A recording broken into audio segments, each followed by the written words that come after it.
Sir मैं एक company में काम करता हूँ जहाँ पे ना महीने में एक दिन सूद की इंक्रीज का काम मुझे करना पड़ जाता है, महीने में एक दिन या आधे दिन। तो उस सैलरी का क्या हुक्म होगा, मैं गुनहगार होऊंगा उसमें?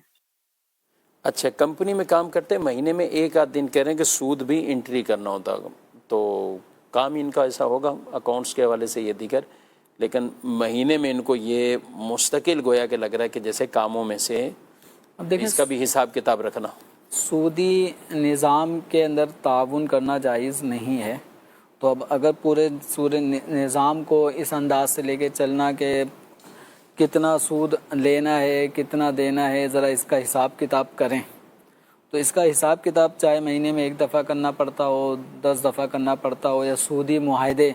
बनाने पड़ते हों, भले महीने में एक दो दफ़ा बनाने पड़ते हों, और काम का ये बाकायदा हिस्सा है, तो फिर ऐसी नौकरी जायज़ नहीं है। तो इस तरह की नौकरी को छोड़ा जाए और इसके हलाल के और ज़राए इख्तियार किए जाएं, या ख़ास इस काम से बिल्कुल मना कर दिया जाए कि भाई मैं ये काम नहीं करूँगा जिसमें सूदी दस्तावेज़ लिखनी पड़े, इसका हिसाब किताब रखना पड़े, मैं ये काम नहीं करूँगा। तो इसके अलावा बकिया जो और जायज़ काम हो उन कामों को आप कर सकते हैं। रहा मामला सैलरी का, तो देखें सैलरी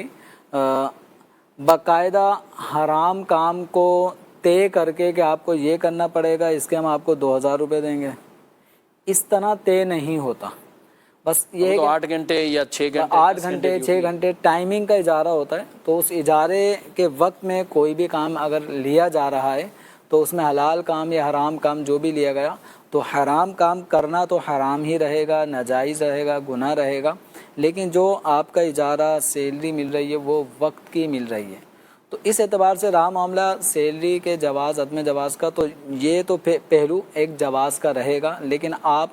दौरान इजारा वक्त इजारा नाजायज़ काम नहीं कर सकते। और अगर शुरू से ही एग्रीमेंट में तय कर रहे हैं तो ये लेना भी जायज़ नहीं होगा। अगर ये तय हुआ कि इस काम के हम आपको अलग से 5000 रुपये देंगे, कोई नाजायज़ काम है, सूदी लेन देन करने का काम है, मुआहदे लिखने का काम है, इसके हम अलग से देंगे, या कोई क्लाइंट आप लेकर आएंगे और सूदी मुआहदे में आप गवाह बनेंगे तो हम आपको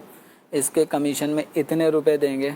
तो अब ये चूँकि सूदी मुआहदे पर मिलने वाली उजरत है, ये हराम है, इसको ले भी नहीं सकते और ऐसे मुआहदे कर भी नहीं सकते। वक्त का भी अगर गरचे टाइमिंग का ही इजारा है या टाइमिंग की मुलाजमत है, तो उसमें भी अगर शुरू से ये बात भी वो साथ तय कर रहे हैं कि आपको कंपनी का भी हिसाब किताब और ये सूद के और ये भी, तो फिर तो शुरू से इस मुलाजमत करना ही जायज़ नहीं होगा। मुलाजमत करना जायज़ नहीं है, क्योंकि इस काम के अंदर आपको पाबंद किया जा रहा है कि आपको ये नाजायज़ काम भी करने पड़ेंगे। तो दौराने यानी उजरत पर कोई भी आप कोई काम करना चाहें तो वो हलाल काम होने चाहिए, हराम काम उजरत पर भी नहीं कर सकते।